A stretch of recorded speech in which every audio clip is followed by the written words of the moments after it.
ने भी ये ग्राम पंचायत के माध्यम से बहुत अच्छा संदेश दिया।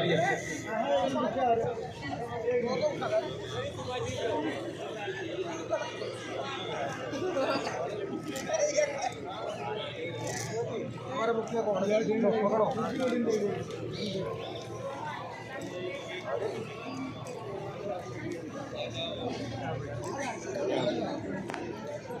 बोले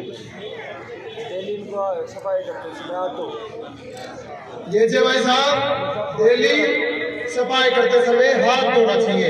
इसलिए सरपंच साहब ने इनको साफ रखने के साथ में छोटी सी बेट के साथ में एक संदेश भी दिया है कि प्रत्येक ग्राम पंचायत क्षेत्र पर इस तरह से ही कार्य होना चाहिए सफाई को लेकर। तो ये बहुत बहुत धन्यवाद सरपंच साहब आपको भी। पूरे जिले में हम देख रहे हैं कि और सरपंचों को भी ऐसे ही देखना चाहिए कि साफ सफाई करने वाले को वो ध्यान रखते नहीं रहते। तो आप लोगों ने इनका ध्यान